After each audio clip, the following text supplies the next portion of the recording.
everyone, welcome to my channel, Happiness Handmade. My name is Lisa and I am a lover of all things crochet. And today I am going to break down the Taylor Swift pop-up market that I just did last weekend. This was probably the most fun I've ever had at a market ever before. The energy was up, the vendors were so kind, and the customers were buying. So I'm gonna break down what sold, what were some surprises, and how much I made. But before I do that, I wanna take you with me to the pop-up and show you the space. So get your whips, get your hooks, get your fiber fill, get your yarn, and let's get into it.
And that is a wrap on the Taylor Swift pop-up market.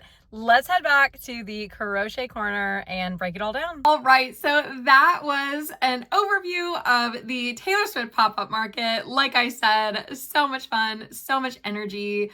I think having the space where it was located in like the heart of Zona, Rosa, that big shopping district, was awesome because even if people weren't aware that the market was happening that day, it was really easy for them to walk past and see that something cool was going on. We had music going, the doors were open, and there were balloons and signs everywhere. So even if somebody didn't come to Zona Rosa that day knowing that the indoorsy market was taking place, they were able to still pop in and take a look and have a lot of fun. I also loved that they had so many like interactive things to do too. So you saw the cutest like balloon installations and everything for people to take pictures. So many different photo op opportunities. And then the center, they had a drink station, they had a bracelet making station, they had all kinds of stuff like for kids and families. And that helped so much because I think as people were walking around, it gave them a reason to kind of hang around and stick around. And I think that really helped all of the vendors with our sales too, because families are kind of sticking around a little bit longer. Maybe they're doing 1 or 2 laps instead of just like one quick little lap and then they're out. So I think all of those things really helped. I think the organizers just were so thoughtful in how they planned everything.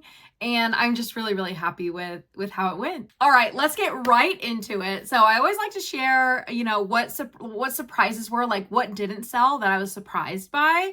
And to be honest, at this market, I think everything sold for the most part, right? Like there wasn't one thing that didn't get looked at all, like wasn't even touched. And I was like totally surprised, like, wow, I really thought like this one thing would have at least drawn some attention, and it didn't.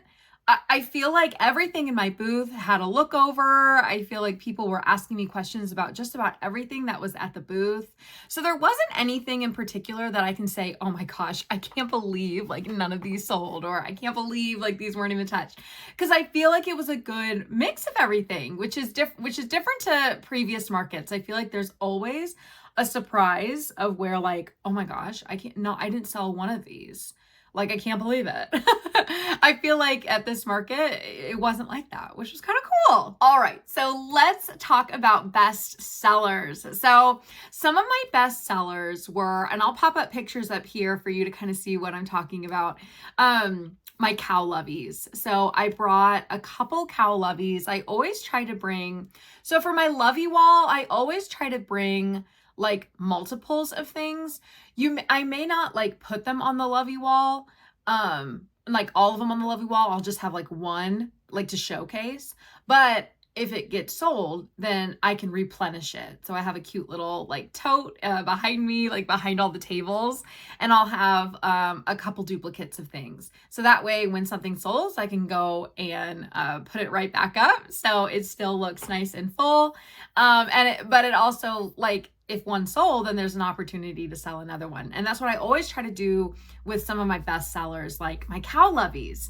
So I sold both the dairy cow lovey and the Highland cow lovey. I feel like the kiddos just absolutely love the Highland cows. Like they just run over to it and they just love how it feels. And it just has like a really fun expression on its face. So my cow loveys did really well. Both of them sold. The next big ticket item that sold were the dumpster fires. So the dumpster fires are such a classic, you guys. And I know that we as crocheters are super familiar with emotional support dumpster fires and what they look like and bringing them to markets, but there's still so many people out there that have never seen an emotional support dumpster fire, or maybe they've seen it once and they're really surprised and happy when they see it again. So my emotional support dumpster fires did really well. And even I didn't sell out of them this time. I have 1 or 2 left, but they did draw a lot of attention. So that was really cool to see. And my best seller of the day, you guys, and I was honestly shocked by this. If you follow me on Instagram, you might have seen my reel where I kind of shared, you know, what all my best sellers were. My #1 seller, you guys, were my petsicles. I couldn't really believe it because normally I'll sell 1 or 2 of my petsicles at a market. You know, they're tried and true. They're like great to have. They're great for littles. They're at a lower price point. They're quick market makes. They're just easy to have at a market. And I'll always sell like 1 or 2, right? Like depending on the animals that I have that day, I'll always sell like 1 or 2. At this market, you guys, I sold 7 of my petsicles. So the quaxicle was the most popular. I sold 2 quaxicles. The cats were most popular. I sold 2 catsicles. And then I also sold a bunsicle and a pupsicle. Let's see, 1, 2, 3, 4, 5, 6. And then I sold, I think it was a piggy pop. It was either a piggy pop or another quaxicle. So it was awesome. It was so cool to see my petsicles do so well. That is my own pattern. It's actually one of the first patterns that I ever designed.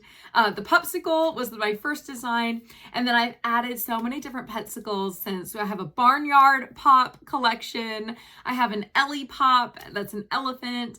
And I do have more petsicles in the works. You will see them in the coming months here, but they are available on my Etsy. So if you're looking for a quick market make, something a little unique, something that people haven't really seen before, the petsicles, they did really well at this market, which made me so happy. All right, so let's break down the numbers, you guys. So the booth fee was $50 for this market. It was from, it was on Saturdays from 10 to 4, and the booth fee was $50. So total sales for the day was $481.73. And so after the booth fee, my take-home total sales were $431.73. I'm seriously so happy about. I'm so grateful. It was not my best market ever, but it was definitely one of the best markets as far as sales are concerned. And it was the most fun that I have had at a market. And that's saying something. Something else you might have caught in the video, I made these super sweet showgirls. Oh my gosh. So to celebrate the pop-up, all of the vendors had like showgirl or Taylor Swift themed items at their booths. And so I try to add some more like teal and orange for her album cover. And I also made these sweet little showgirls. Oh my gosh. If you look closely, you can even see like I have some like jewels. I added some jewels to the top of their little hats. Oh my gosh. These were so fun to make. As you can see, they did not sell, but they were like huge showstoppers. Like people would like come over and like they had so much fun like looking at them and admiring them. They were at a higher price point because the amount of time that it took to make, as well as the additional embellishments, they were at a higher price point. To be honest, they were one of the highest priced items that I had at my booth that day. So I'm really not surprised that they did not sell. I really thought I had someone too. I had this girl that was just like eyeing them so hard, and she was asking me all kinds of questions about them. Like she loved them so much. But she decided not to, which is totally fine. I'm just glad that people enjoyed them. They thought they were really fun. And hey, there may be another opportunity to sell them at another market. You never know. You never know. Maybe I'll put them on my Etsy. I do have a Palm Street Live coming up. Maybe I'll like have them for the Palm Street Live on November 8th. So we'll see. I'm really glad I got to make them, and I think they're super cute. My next market, you guys, is actually in just a couple days. It's going to be this Thursday. Oh, I say a couple days. It's tomorrow. The market's tomorrow. I've never done a weekday market like this. I've only ever done weekend markets. So this is a weekday Thursday evening market. And we'll see how it goes. Of course, I will break it all down for you. Please, if you have not subscribed to the channel yet, go ahead, hit that subscribe, like, comment below if you were making something while you were watching this. Let us know what you were making, or if there was something that stuck out to you in the video, let me know what your thoughts are. My mission with Happiness Handmade is to spread God's light, love, and happiness to everyone everywhere. And so please join me on that journey to do that. Become part of the Sprinkle Army. That's what I call all of my subscribers. We are the Sprinkle Army, and we might be small. We may have small businesses, but we are mighty and we make a huge impact just like a sprinkle does. I also go live on Thursdays for Crochet Thursday. Obviously, I didn't go live this Thursday. I actually went live last Monday because I have this market on Thursday, but typically I do go live on Thursdays here on YouTube. And you guys, if you saw, what was it? 2 weekends ago, I think at this point, I revealed my next pattern and I have it right here, you guys. Here is my next pattern. It's gonna be an angel. Oh my gosh, I'm so excited about this pattern, you guys. So she obviously has her wings. She has the heart in the back, which is really, really sweet. And there's gonna be 2 different styles of hair. So I have like curly hair that you can lay down. And then I'm also gonna have hair where there's gonna be like a little bun in the back. She's got her gorgeous little dress and then the sweet rope and of course her quintessential halo. So be on the lookout. If you don't follow me on Instagram yet, that's where I'm going to do the tester call. So definitely go follow me over there if this is something that you'd like to test. Oh my gosh, I just love her sleeves too. I think those look so cute. So definitely follow me on Instagram and I'll see you guys on the next video. I post every week and the next video is actually going to be a free pattern tutorial. So definitely just subscribe so you can check out that free tutorial. And then of course, as the fall goes, I will be doing more market recaps and vlogs and retail restock videos and all the fun things. So thanks for stopping in, guys. I hope you had fun and we'll see you later.